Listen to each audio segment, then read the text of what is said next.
Assalamualaikum warahmatullahi wabarakatuh. Di sini kami kelompok tingkah yang membahas tentang transisi budaya dengan beranggotakan nama saya Raksanjani, Aman Khairuddin, Nurlailar, Rahmadea, Restri, dan Silvia yang diampu oleh Ibu Tika Febriani MPD.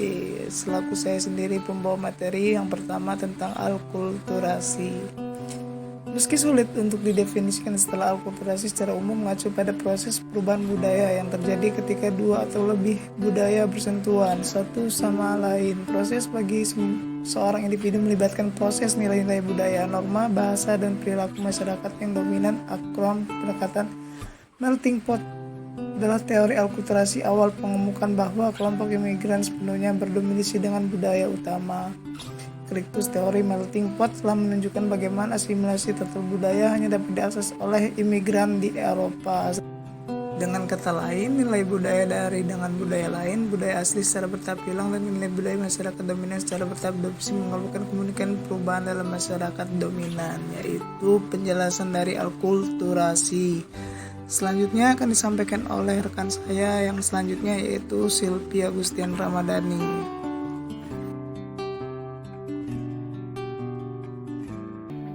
Bahwa perawatan untuk stres, akulturasi atau guncangan budaya dapat membantu banyak individu dan keluarga dalam transisi dari satu budaya ke budaya lain. Jika memungkinkan, pendidikan pencegahan disarankan sebelum atau setelah pindah. Klien dapat diajari bahwa perasaan yang mungkin mereka alami adalah bagian dari proses alami yang normal, dan penyesuaian itu mungkin memakan waktu yang sulit dan lama. Satu temuan berulang di penelitian tentang penyesuaian budaya adalah bahwa kesesuaian antara ekspektasi dan aktualitas ketika menghadapi budaya baru mempengaruhi pelajar internasional.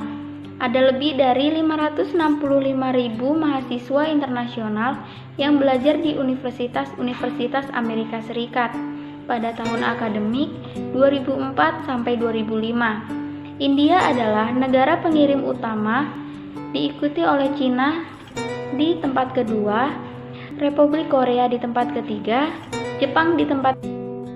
Shock masuknya kembali. Re-entry shock Valentine 1983 adalah kejutan budaya terbaik yang mungkin dialami individu saat kembali ke budaya aslinya. Shock re-entry sekuat atau lebih kuat dari kultur shock awal dan mungkin lebih sulit karena beberapa alasan.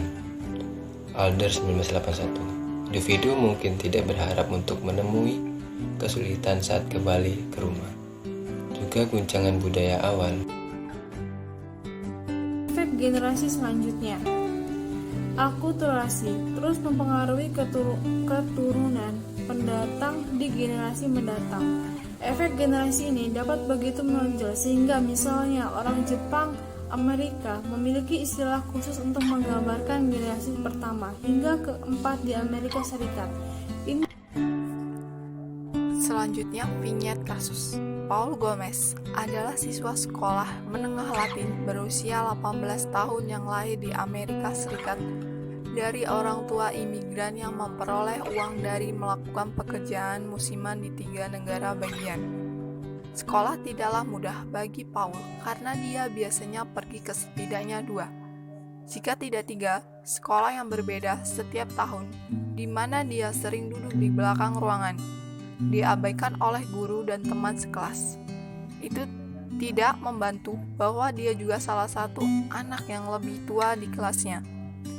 Sangat sedikit orang yang tahu bahwa dia menjabat sebagai penerjemah untuk orang tua Spansis monolingualnya.